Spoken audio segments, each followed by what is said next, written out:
नमस्कार, मैं दीपक शर्मा और मेरे YouTube मंच पर आपका स्वागत। दोस्तों, अगर बीजेपी के सबसे मजबूत किले में दरारें पड़ने लग जाएं, या यूं कहें कि बीजेपी का जो सबसे मजबूत खंबा है उसी को हिला दिया जाए, तो फिर मोदी जी का 2024 में प्रॉस्पेक्ट्स का क्या होगा। मैं बात यूपी की कर रहा हूं, उस यूपी की कर रहा हूं जहां से बीजेपी 2014 के बाद से होलसेल में सीट्स जीत रही है। 80 में 73, 80 में 72। और गोदी मीडिया ने तो इस बार अभी से ही नैरेटिव सेट करना शुरू कर दिया कि बीजेपी इस बार 80 में से 75 सीट ला सकती, चाहे वो टाइम्स ना हो चाहे इंडिया टीवी हो। थोक के भाव, होलसेल भाव से गोदी मीडिया यूपी में मोदी जी को सीटें बांट रही है। लेकिन इस नैरेटिव का सच क्या है, आज मैं सच्चाई बताने जा रहा हूं। आज आपको मैं एक यूपी को लेकर बड़ा सरप्राइज देने जा रहा हूं। अब अगर आप बीजेपी के किसी बड़े नेता से बात करेंगे, जैसे जेपी नड्डा हैं या फिर अमित शाह हैं, तो ये ज़रूर कहेंगे कि लोकसभा चुनाव में हमारा खाता 100 सीटों से ही खुलता है। यानी जो स्टार्ट लेते हैं वो 100 सीट से लेते हैं। और तब ये जिक्र करते हैं गुजरात की, उत्तर प्रदेश की, जहां बीजेपी 2014 से क्लीन स्वीप कर रही है। और अगर आप आंकड़े देखेंगे 2014 के या 2019 के, तो ये बात सही है कि यूपी को जैसे पूरी तरह से, यूपी और गुजरात को पूरी तरह से अपनी मुट्ठी में मोदी ने ले लिया है। और अगर यूपी ना होता तो एक बात सही है कि 2014 में मोदी जी प्रधानमंत्री की शपथ ना ले पाते। लेकिन दोस्तों, आने वाले महीनों में, 2-3 महीनों में यूपी में शायद खेल बिल्कुल बदलने जा रहा है। और राहुल गांधी का, टीम राहुल गांधी का और टीम इंडिया का जो फॉर्मूला है, जो ब्लूप्रिंट है, जो खेल, जो स्ट्रैटेजी तैयार हो रही है, वो बिल्कुल ही सरप्राइज करने वाली है। बीजेपी के लिए एक बहुत बड़ा, आप कह सकते हैं, वज्रपात होने जा रहा है। नीतीश कुमार भी और राहुल गांधी भी। फिर क्या होगा उत्तर प्रदेश में? बीजेपी का बर्गर होगा। क्या होगा? बीजेपी का बर्गर होगा।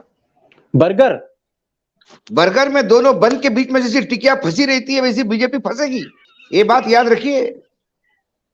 और अंग्रेजी में जिसमें कहते हैं sandwiched behind the two powers, क्योंकि अब वो पप्पू नहीं रहा, वो पप्पू है जिसने कईयों को पप्पू बनाया। अब टाइगर कह रहे हैं कि बीजेपी का बर्गर बनने वाला है। ऊपर जो है एसपी है, आरएलडी है और कांग्रेस, और नीचे भी कुछ पार्टियां होंगी, और उसके बीच में बर्गर की स्थिति होगी बीजेपी की, ऐसा टाइगर का कहना है। इसको मैं एक्सप्लेन करूंगा, लेकिन मैं चाहता हूं कि इस सिलसिले में आपको सरप्राइज नंबर 1 दूं। और सरप्राइज नंबर 1 ये है कि राहुल गांधी इस बार अमेठी से चुनाव लड़ने जा रहे हैं और बहुत जोर शोर की तैयारी है। प्रदेश में राहुल जी अमेठी से चुनाव लड़ेंगे? बिल्कुल, राहुल गांधी अमेठी से लड़ेंगे। अमेठी के लोग यहाँ हैं और जहाँ से प्रियंका गांधी जी की इच्छा बनारस अगर होगी, हमारा एक एक कार्यकर्ताओं के लिए जान लड़ा। अब राहुल गांधी अमेठी से लड़ेंगे, ये बात उत्तर प्रदेश में कांग्रेस के नए अध्यक्ष कह रहे हैं, अजय राय। और अजय राय को फायर ब्रांड लीडर माना जाता है, स्ट्रीट फाइटर, जो कुछ भी करने को तत्पर रहते हैं। तो अजय राय कह रहे हैं, इसलिए इसको हल्के में नहीं ले सकते। लेकिन इसके साथ ही साथ एक और सरप्राइज, नीतीश कुमार को कोशिश की जा रही है कि नीतीश कुमार को पूर्वांचल से लड़ाया जाए। पूर्वांचल की जो बेल्ट आप देख रहे हैं, यहाँ पर 6 से 7% कुर्मी है जो पूरी तरह से बीजेपी के पाले में है। और ये जो कुर्मी वोटर है, कम से कम ईस्टर्न और सेंट्रल यूपी में बहुत डिसाइसिव है। नीतीश कुमार के आने से ये वोट, आप कह सकते हैं, कहीं ना कहीं एक बड़े पैमाने पर सेंधमारी होगी। और 3 या 4% का भी अगर फर्क आता है तो नतीजे बहुत तेजी से उलट भी सकते हैं। सरप्राइज नंबर 2, और सरप्राइज नंबर 2 यह है कि राहुल गांधी अक्टूबर में भारत जोड़ो यात्रा पार्ट 2 शुरू करने जा रहे हैं। और इस भारत जोड़ो यात्रा पार्ट 2 का फोकस 100% जो है वो उत्तर प्रदेश में होगा। इसका ये मतलब नहीं है कि वो गुजरात में नहीं होंगे, वो राजस्थान में नहीं होंगे, वो मध्य प्रदेश में नहीं होंगे, वो बिहार नहीं जाएंगे, असम नहीं जाएंगे। लेकिन जो फोकस है, जो की एरिया है, वो उत्तर प्रदेश है।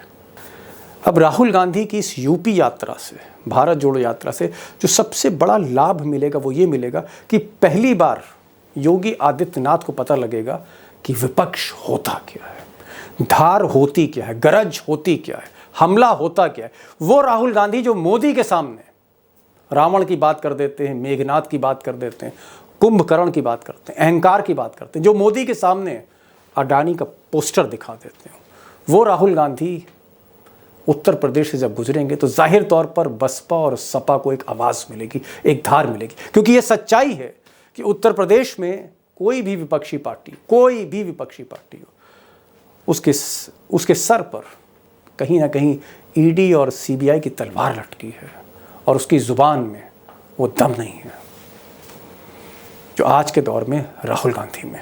तो राहुल गांधी कहीं ना कहीं कन्फ्रंट करेंगे योगी को। और सबसे बड़ी बात, ऐसा नहीं है कि यूपी में भ्रष्टाचार नहीं है, लेकिन ये भ्रष्टाचार सामने लाया ही नहीं गया। राहुल गांधी की कोशिश होगी कि हर डिस्ट्रिक्ट में जाके, हर जगह से जब वो यूपी में गुजरेंगे, भ्रष्टाचार पर भी हमला करेंगे।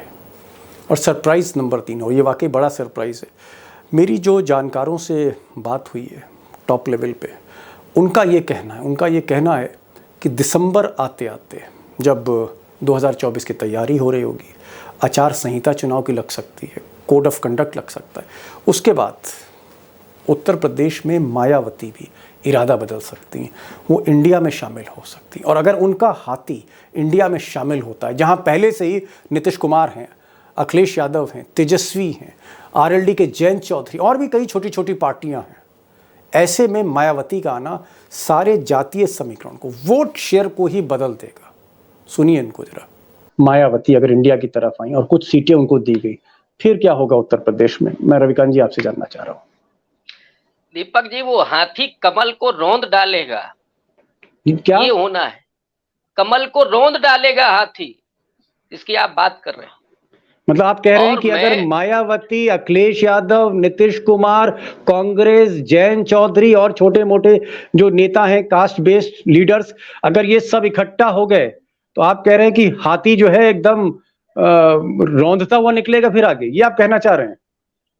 बीजेपी 62 से 26 पर आ जाएगी।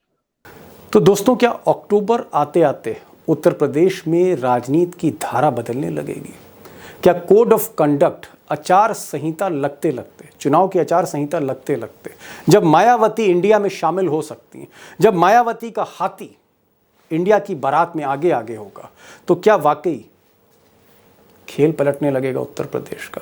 और क्या सबसे बड़ा सूबा उत्तर प्रदेश, जो सबसे बड़ा सूबा है हिंदुस्तान का, जहां से मोदी जी और अमित शाह होलसेल में सीट जीतते हैं, वहीं पर बीजेपी के किले में दरारें पड़ने लगेंगी? मुझे लगता है कि एक बहुत बड़ा सवाल है, what's going to happen Uttar Pradesh, वो उत्तर प्रदेश जिसके बिना मोदी जी की शपथ बहुत मुश्किल है, वहां क्या होने जा रहा। और आज दो मेहमान हैं, टाइगर हैं, और आज हमारे साथ प्रोफेसर रविकांत हैं।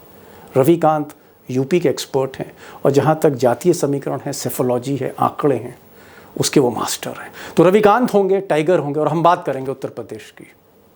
ज़्यादा समय नहीं लूँगा, सीधे चलते हैं कि उत्तर प्रदेश में क्या होने जा रहा है, कि यहाँ से सेरा बंधेगा या सेरा उतरेगा मोदी और बदले। मेरा पहला सवाल टाइगर से। टाइगर, राहुल गांधी अमेठी से कॉन्टेस्ट करने जा रहे हैं और इस बात की घोषणा उत्तर प्रदेश के नए अध्यक्ष अजय राय ने की। राहुल गांधी का अमेठी से लड़ना और उसके बाद नीतीश कुमार का बगल से फूलपुर से आना, नीतीश और राहुल गांधी और बाकी अखिलेश और जयंत चौधरी तो हैं, क्या होने जा रहा है उत्तर प्रदेश में? उत्तर प्रदेश में ये जो दो खबरें आप बता रहे हैं, इससे मुझे लगता है भारतीय जनता पार्टी का स्वप्न भंग होने जा रहा है।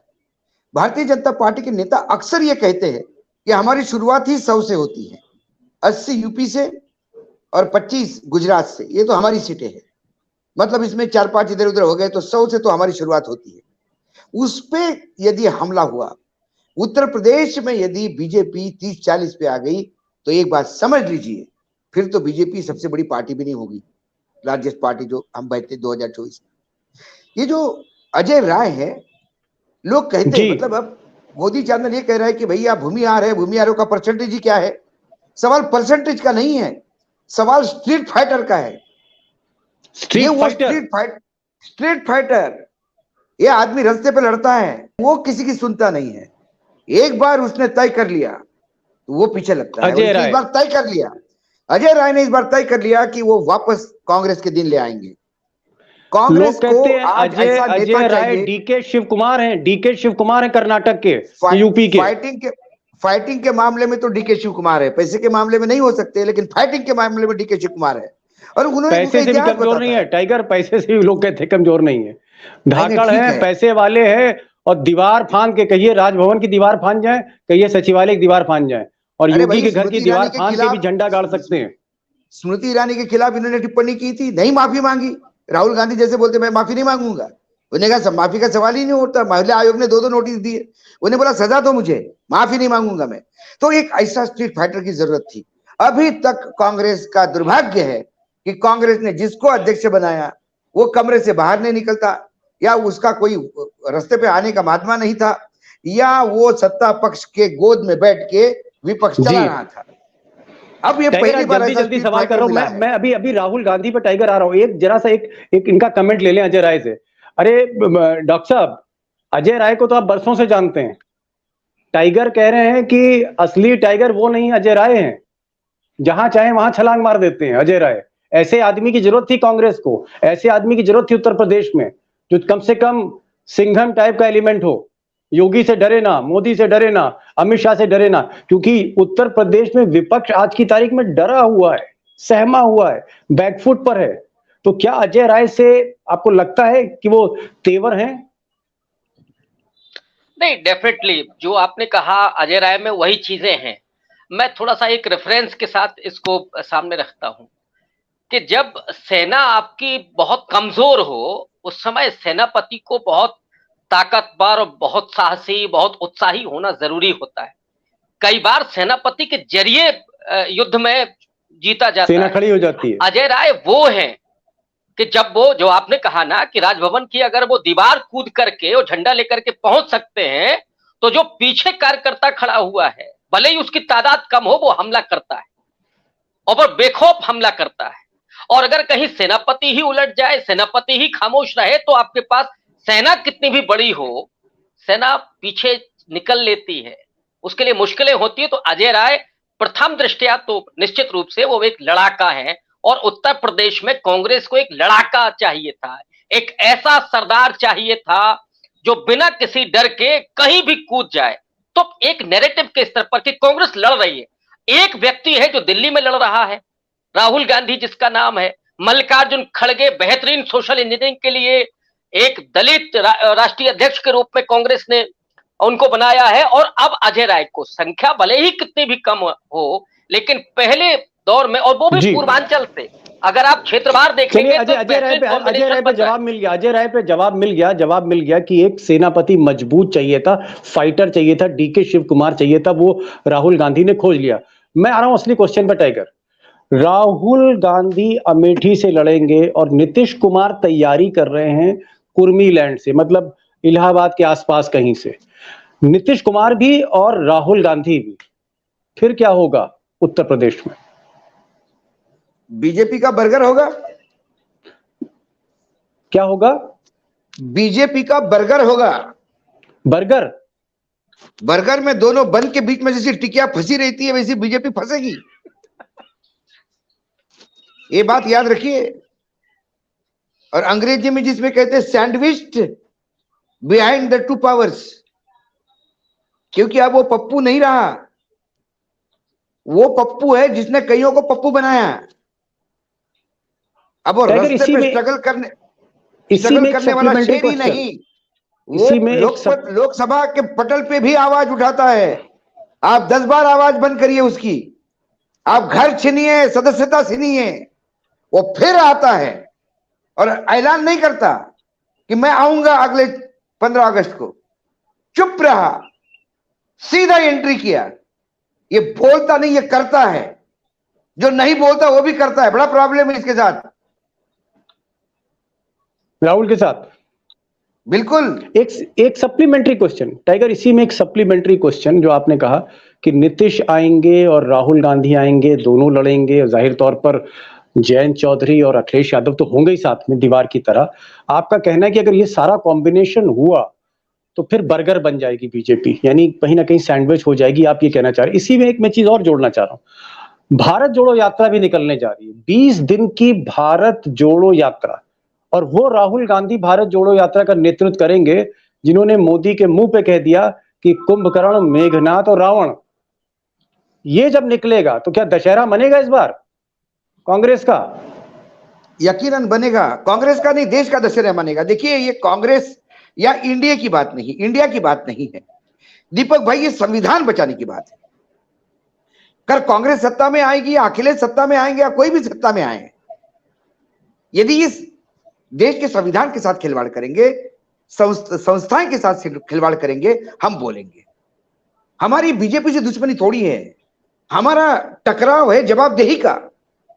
सवाल पूछेंगे, गलत हो रहा सवाल पूछेंगे, भ्रष्टाचार हो रहा है सवाल पूछेंगे, व्यभिचार हो रहा सवाल पूछेंगे, संविधान को रोज रोंदा जा रहा है सवाल पूछेंगे। और क्यों नहीं पूछेंगे? दायित्व है हमारा। पत्रकारिता में आए हैं, यूं ही ऐसे कोई पैसा कमाने के लिए या दलाली करने के लिए नहीं आए। एक सामाजिक सरोकार है, सामाजिक दायित्व है, सवाल पूछेंगे। तो ये सवाल बीजेपी का नहीं है, कांग्रेस सत्ता में आए ना आए। हाँ, भारत जोड़ो यात्रा 20 दिन उत्तर प्रदेश में, और सोचिए कदम कदम पर पगड़ी उछाली जा रही हो बीजेपी के नेताओं की, क्योंकि राहुल गांधी कतराएंगे नहीं। आपको लगता है कि जिस विपक्ष को जिस आवाज की जरूरत थी, राहुल गांधी वो आवाज देने आ रहे हैं और फिर मनोबल बढ़ेगा काडर का? यकीनन। और यही कारण है कि आज अजीत सिंह के बेटे ने भी बीजेपी को ललकारते हुए इंडिया का समर्थन किया है। वो जयंत चौधरी, जो एक छोटे से एरिया में अपने आप को कन्फाइंड लोग करते हैं, उनको राजनीतिक दृष्टि से यदि उनके भी आवाज में धार आई है, तो कहीं ना कहीं ये खरबूजे को देख के खरबूजे ने रंग बदला, राहुल को देख के सभी आक्रामक हो गए। आप देख लीजिए क्या बोले शरद पवार, नरेंद्र का देवेंद्र हो जाएगा, देवेंद्र का नरेंद्र का देवेंद्र हो जाएगा। उधर ममता ललकार रही है, उधर नीतीश ललकार रहे हैं। लालू यादव चाहे जमानत जब्त रद्द हो जाए, फिर जेल जाना पड़े, ललकारने से बाज नहीं आ रहे हैं। ये आवाज मिली विपक्ष को, क्योंकि विपक्ष को ये लग रहा है कि अब हम कुछ कर सकते हैं। क्योंकि ये बात मानिए आप, विपक्ष में सबसे बड़ी पार्टी राजनीतिक दल कांग्रेस थी। यदि कांग्रेस ही कमजोर पड़े तो फिर ये कांग्रेस विपक्ष की एकता पे बोझ हो जाती है, और यदि कांग्रेस फ्रंट फुल पे खेलती है तो फिर वो विपक्ष की एकता को डबल बूस्टर डोज देती है। और यही कारण है कि राहुल गांधी की भारत जोड़ो यात्रा के बाद कर्नाटक, मध्य प्रदेश, महाराष्ट्र, देखिए आप पूरा फील्ड देखिए जी। वो यदि 20 दिन यूपी में डालेगा जी, टाइगर, मैं आपके पास क्या होगा? खेल सवालों पे सवाल उठाएंगे जिसके जवाब नहीं होंगे। राहुल गांधी एक सवाल पूछेंगे, ये जवाब जर्मनी जापान का देंगे। जी, मैं टाइगर आपके पास आ रहा हूं। जाहिर तौर पे जब राहुल गांधी आएंगे, भारत जोड़ो यात्रा होगी, तो चाहे योगी हो, अमित शाह हो, इन सब पे बातचीत होगी और वो बहुत खुलकर प्रहार करेंगे। जो प्रहार हमें दिख नहीं रहा इस वक्त उत्तर प्रदेश में, चाहे वो अखिलेश हो, मायावती हो, कहीं ना कहीं सबड्यूड है, थोड़ा सा डाइल्यूटेड है, थोड़ा सा आप कह सकते हैं बेअसर है इस वक्त विपक्ष।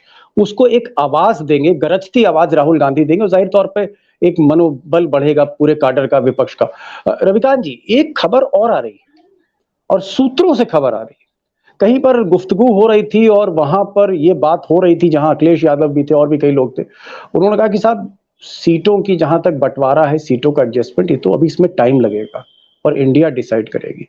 और बातों बातों में कहीं ना कहीं ये बात भी आ रही है कि दिसंबर के बाद, आफ्टर दिसंबर, जब ये 5 राज्यों के चुनाव खत्म हो जाएंगे और मुहाने पे 2024 होगा, आचार संहिता भी हो सकता है लग जाए, ऐसे वक्त पर मायावती हाथी से उतरकर इंडिया में आ सकती है। यानी हाथी जो है कहीं ना कहीं इंडिया की तरफ आ सकता है। ये हाथी अगर इंडिया की तरफ आया, उत्तर प्रदेश में मायावती अगर इंडिया की तरफ आई और कुछ सीटें उनको दी गई, फिर क्या होगा उत्तर प्रदेश में? मैं रविकांत जी आपसे जानना चाह रहा हूँ।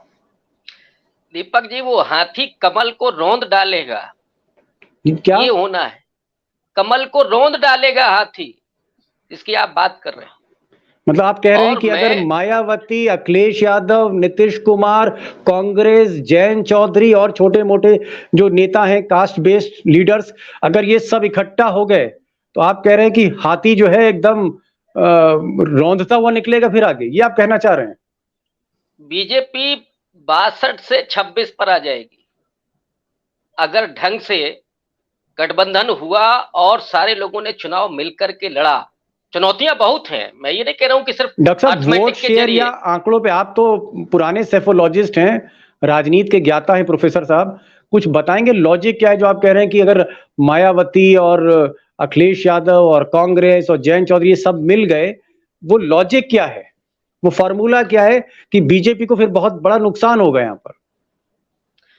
इसमें 2-3 जो वोट बैंक है मैं उसकी बात करता हूं। एक तो अल्पसंख्यक है जो कहीं उसमें फिर भ्रम नहीं होगा। नंबर 1 18% है उत्तर प्रदेश में, 18%, 18%, जी हाँ, परसेंटेज के साथ बोले डॉक्टर साहब।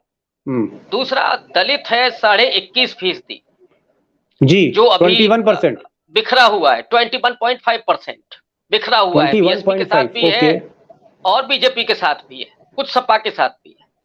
इसके अलावा बीजेपी की जो असली ताकत है, मुझे लगता है कि कई बार जो विपक्ष से गलती होती है और वो ये है कि अति पिछड़ा और नॉन जाट और दलित बीजेपी के साथ, ये उसकी ताकत है। और अति पिछड़ा और अत्यंत पिछड़ा सपा के साथ एडजस्ट नहीं करता है, वो उसके अपने राजनीतिक और ऐतिहासिक कारण है। लेकिन मायावती के साथ उसे जाने में कोई हिचक नहीं है, कोई परेशानी नहीं। इस समय अति पिछड़ा और अत्यंत पिछड़ा भी बेहद परेशान है, क्योंकि उसके सम्मान का सवाल, उसके स्वाभिमान का सवाल, उसके रोजगार का सवाल, उसकी शिक्षा का सवाल, ये सारे हैं, ये सबके साथ है, महंगाई बेरोजगारी सब जगह है। तो वो वोटर जो सपा के साथ नहीं जा सकता है, वो अगर गठबंधन होता है तो कांग्रेस और बीएसपी दोनों के साथ जाने में उसे कोई हिचक नहीं। दूसरा, जो नॉन जाटो दलित है वो करीब 10% और 11.5% जाटो मान लीजिए आप, तो ये 10-10.5% जो नॉन जाटो दलित है, ये थोड़ा बीएसपी के साथ जाने में हिचकता था, बीजेपी ने उसको भ्रमित किया था। वो कांग्रेस के साथ आने में कोई दिक्कत नहीं है, बल्कि वो बेचैन है कि कैसे कांग्रेस पार्टी यहां उभरे तो हम आए। तो ये जो कॉम्बिनेशन होगा, ये बीजेपी को तहस नहस कर देगा। केवल एक सवर्ण वोटर आपके पास बचेगा, और उसमें भी जब अजय राय आ गए हैं तो ऐसा नहीं है कि सवर्ण वोटर पर उसका ध्यान नहीं है। जो प्रोग्रेसिव है, जो परेशानियों से जूझ रहा है, भाई 200 रुपए किलो टमाटर, जाट आपके पास पहले से ही है, जाट जो है जयंत चौधरी के रूप में पहले से ही है जी। अब इसमें और भी चुनौतियां होंगी।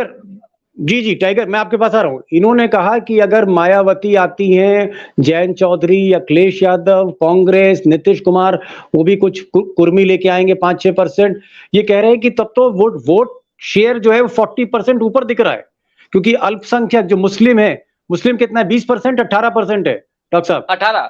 18% मुस्लिम्स, 10-10.5% जाटव, उसके बाद नॉन जाटव, फिर यादव, फिर कुर्मी। ये जो वोट शेयर हो रहा है, उसमें तो लग रहा है जैसे कहीं गश ना खा जाए मोदी, सिर्फ देख के कि भाई सामने टीम क्या खड़ी है। आपको क्या लग रहा है कि अगर ये स्थिति बनती है कि मायावती से लेकर और जयंत चौधरी और अखिलेश यादव, कांग्रेस सब एक साथ हो जाते हैं, एक छतरी के नीचे आते हैं, देन व्हाट यू सी, क्या लग रहा है आपको फिर? मेरे भी शब्द वही होंगे जो रविकांत जी के थे, कमल रोनता हुआ नजर आएगा। और यदि यूपी में गड्ढा हो गया तो फिर बीजेपी आने वाले कई सालों तक सत्ता में नहीं आएगी, ये भी मैं बता दूं आपको, यदि ये कॉम्बिनेशन डेडली हो गया तो। मायावती का हाल ही का जो स्टेटमेंट है, खासकर आर्थिक सलाहकार समिति के जो अध्यक्ष है, उन्होंने जिस हिसाब से संविधान वो ये कहते कि 1950 का संविधान अब इस काम लायक नहीं रहा, अपने को नया संविधान तो समझ में आता है। उन्होंने 1950 के संविधान को अंग्रेजों के संविधान की बू आने की बात कही, उसका रिप्लिका कहीं ना कहीं अंबेडकर पर हमला है। उसने सीधा अंबेडकर जी को नाकार दिया है, जिस अंबेडकर जी को पूरा विश्व जानते हैं कि एक अर्थशास्त्री ही नहीं, एक न्याय को जानने वाले ही नहीं, एक ऐसे व्यक्ति है कि जिन्होंने एक बेहतरीन विश्व का संविधान गढ़ा है। उस पूरे इस पे पानी फेरते हुए उन्होंने कह दिया कि ये संविधान तो कोई उस लायक था नहीं, है तो 1935 का वो रिप्लिका है। आपने जी। बाबा साहब को गाली दी है, आपने ये मोदी देश के के आदमी ने, बुद्धिजीवियों को गाली दी है, आपने सबसे हमारे देश खास के आदमी ने। खास आदमी ने। और यदि जो आंबेडकर जी के नाम से जो राजनीति करते हैं उनको शर्म आनी चाहिए। उनका मतदाता सवाल पूछेगा उनको कि क्या मनुस्मृति लागू होने जा रही है आंबेडकर जी के बाद? क्या संविधान जलाया जाएगा? टाइगर, मैं आपके पास आ रहा हूँ। एक इंपॉर्टेंट क्वेश्चन प्रोफेसर साहब, उत्तर प्रदेश की राजनीति को आप हमेशा बहुत गौर से देखते हैं और मुझे लगता है लखनऊ में एक बहुत बड़ी आवाज है जहां तक पॉलिटिकल एनालिसिस की बात है। इस तरह की खबरें आ रही है कि अमित शाह की एक लॉबी है उत्तर प्रदेश में और एक लॉबी योगी जी की, मुख्यमंत्री की। तो वहां पर मुख्यमंत्री बनाम गृह मंत्री, अमित शाह बनाम योगी। जैसे हमने देखा कि अमित शाह जी ने अपने खास आदमी राधा मोहन अग्रवाल जी को महासचिव बना दिया, राष्ट्रीय महासचिव बना दिया, राज्यसभा का एमपी बनाया, कई राज्यों का प्रभारी बना दिया और डॉक्टर राधा मोहन का ही टिकट काटा था योगी जी ने। तो ऐसी कई लॉबियां हैं, जैसे ब्रजेश पाठक हैं, केशव प्रसाद मौर्य हैं, जो 2 डिप्टी चीफ मिनिस्टर हैं, वो भी अमित शाह के बहुत खास हैं। योगी जी से उनकी बनती नहीं। तो ये योगी वर्सेस मोदी क्या एग्जिस्ट कर रहा है उत्तर प्रदेश में? वाकई ब्यूरोक्रेसी बटी हुई है, पार्टी बटी हुई है? और अगर ऐसा है तो क्या उत्तर प्रदेश के चुनाव में इसकी काली छाया पड़ेगी? ये जो लामबंदी है, ये जो इंटर पार्टी पॉलिटिक्स है, ये जो गुटबंदी है भाजपा में, भीतरघात इसे हम कहते हैं राजनीतिक भाषा में। दीपक जी, अभी देखिए आगे होता है क्या। ये जो खेल है वो यूपी में भी होगा। और आगे आगे देखिए होता है क्या। होता है क्या, ये जो आशंका जाहिर कर रहे हैं उसका प्रमाण मैं दे देता हूँ। घोसी का अभी चुनाव होना है और दारा सिंह चौहान वहां पर चुनाव लड़ रहे हैं। ओम प्रकाश राजभर की पूरी इज्जत दांव पर लगी हुई है, लेकिन बाबा ने सीधा इशारा कर दिया है और ये दोनों लोग अमित शाह के ज्यादा नजदीक हैं। योगी आदित्यनाथ इनको घास तक नहीं डाल रहे हैं। जो ओम प्रकाश राजभर ये कह करके भाजपा पर हमला कर रहे थे कि केशव प्रसाद मौर्य अमित को शाह के स्टूल नहीं करीब मिला। है, दारा सिंह जी, हाँ वो करीब हैं जी।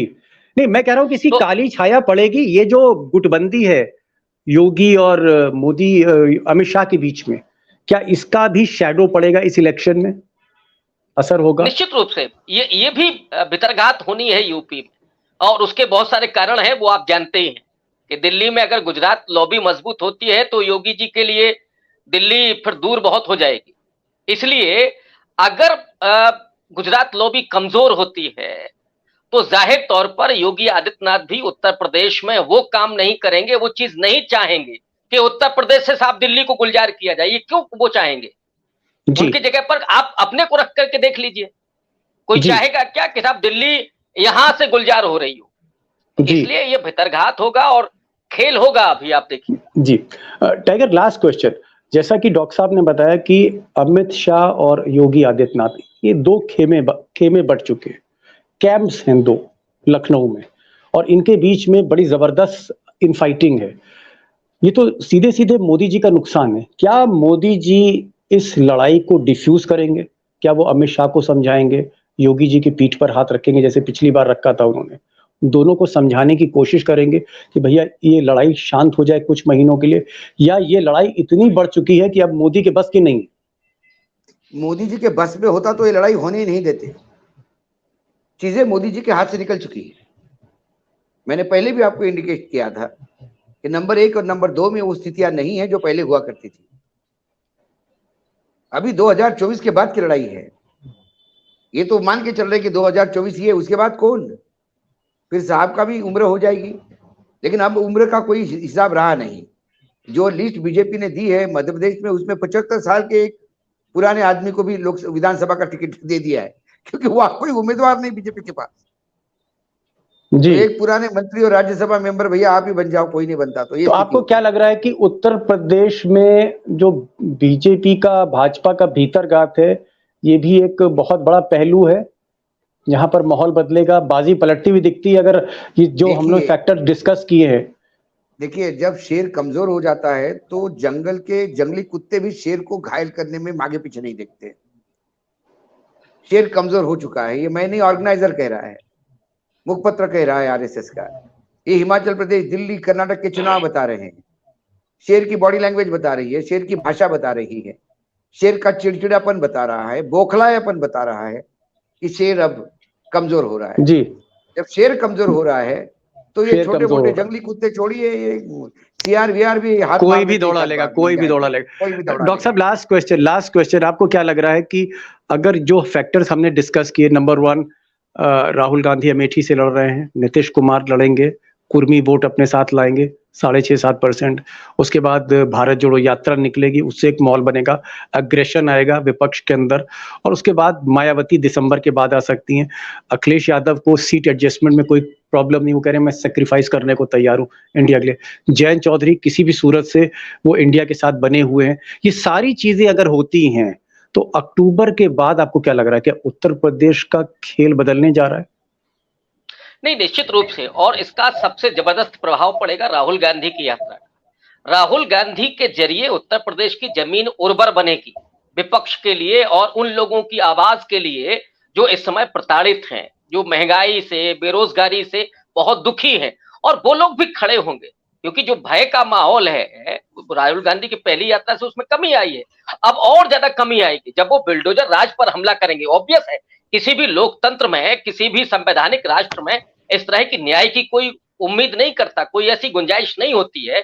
लेकिन जिस तरह से यहाँ पर अल्पसंख्यकों पर, दलितों पर, अति पिछड़ों पर और पिछड़ों पर जो हमले हो रहे हैं, उनके चाहे संवैधानिक अधिकार हो वो छीने जा रहे हैं, उनके बच्चों की पढ़ाई लिखाई दवाई इस सब पर हमला हो रहा है। ऑब्वियस है राहुल गांधी इन सवालों से जुड़ेंगे, और जब वो जुड़ेंगे तो उत्तर प्रदेश का जनमानस बीजेपी के खिलाफ उठ खड़ा होगा, और उसका फायदा ऑब्वियस है कि इंडिया अलायंस को मिलेगा। जी, tiger, final line from you, आखिरी लाइन आपसे मैं चाह रहा था, उसको मैं क्लोज करना चाह रहा था।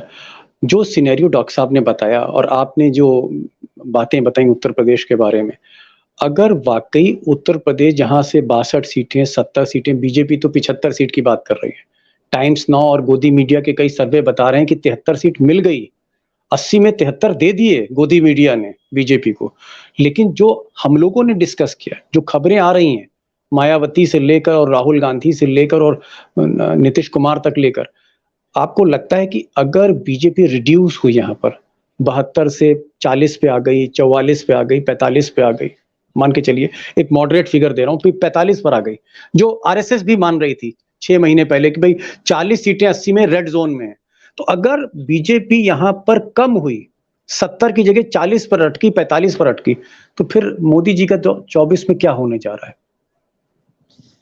कुछ नहीं, उन्होंने पहले बोल दिया था। देखिए, वो पहले सारी चीजें पहले क्लियर कर देते हैं। उन्होंने बोल दिया था, मेरा क्या, मैं फकीर हूं, थैला लेके निकल जाऊंगा। सवाल झोला लेके वो तो निकल जाएंगे, बाकी बीजेपी वालों के हाथ में कटोरा थमा देंगे, उसका क्या? देश के हाथ में कटोरा थमा देंगे, उसका क्या? मतलब यूपी में 40 का मतलब है बहुत मुश्किल है फिर मोदी जी के लिए 24 जीतना? नहीं, बीजेपी के लिए सबसे बड़ी पार्टी बनना मुश्किल है। यदि यूपी में 40 का गड्ढा पड़ता है तो ये मान के चलिए फिर ये 150 से भी नीचे आते हैं। 150 से भी नीचे सारा दामोदमार, फिर एक ही स्टेट है उनके पास, गुजरात। मैं तो पहले से बोल रहा हूँ, बीजेपी गुजरात की रीजनल पार्टी हो गई है, क्षेत्रीय दल है बीजेपी गुजरात, रीजनल पार्टी हो गई। वहीं से 25 ला सकते हैं, लेकिन वहां पे भी अभी मैं गया तो बोल रहे थे कि मुश्किल है 25 लाना। जी जी, 150 सीटों तक भी सिमट सकती है अगर उत्तर प्रदेश में 40 सीटें आए। आप दोनों लोग आए, टाइगर आप आए और डॉक्टर साहब आपने, दोनों ने जो लबोलुआब यही है जो मैंने पहले भी कहा कि अगर दिसंबर के बाद मायावती भी आती हैं और अक्टूबर पर में अगर ये भारत जोड़ो यात्रा होती है, राहुल गांधी अमेठी से फिर से कंटेस्ट करते हैं, कुर्मी वोट 6.5-7% है और नीतीश कुमार आते हैं तो कुर्मी वोट मोबिलाइज होगा। अखिलेश सेक्रीफाइस करने को तैयार है, जयंत चौधरी पीछे हटने को तैयार है। अगर एक माहौल इंडिया का बनता है तो खबर फिर अच्छी नहीं है उत्तर प्रदेश से, उस किले से, उस गढ़ से जो सबसे मजबूत है। और इन सब के पीछे जो लड़ाई है अमित शाह और योगी आदित्यनाथ की, वो भी बहुत निर्णायक होने जा रही है। वो जो भीतर गात है, घर को आग लगी घर के चिराग से, अगर ऐसी स्थिति हो रही है तो मुझे लगता है कि फिर खबर वाकई अच्छी नहीं, जो अच्छे दिन है वो कहीं इंडिया की तरफ जाते हुए दिख रहे हैं। आप दोनों लोग आए और आपने रोशनी डाली और आपने जिस तरह से बेखौफ तरीके से, और मैं तो तारीफ करूंगा डॉक्टर साहब आपकी, लखनऊ में बैठ के जो आप बोल रहे हैं कैमरे पर, आपके घर से मुझे लगता है योगी जी का घर जो है मुश्किल से 3-4 किलोमीटर होगा, और उसके बावजूद ऐसा आप बोल रहे हैं जिस उत्तर प्रदेश में बोलने पर ही लोगों पर मुकदमे और हवालात हो जाती है। तो आपने जिस तरह बेखौफी से बोला, मुकदमा भी झेल चुके हैं और हमले भी झेल चुके हैं। जी हमले भी झेल चुके हैं। और टाइगर, आप तो हमेशा की तरह आज अपने फॉर्म पर थे। दोनों लोगों ने आज बहुत ही जबरदस्त आज चीजें बताई बेखौफ तरीके से। So nice of you, thank you so much for joining, और हमारे दर्शकों का जिस तरह से आपने जानकारियां दी उसके लिए बहुत बहुत शुक्रिया। Thank you so much.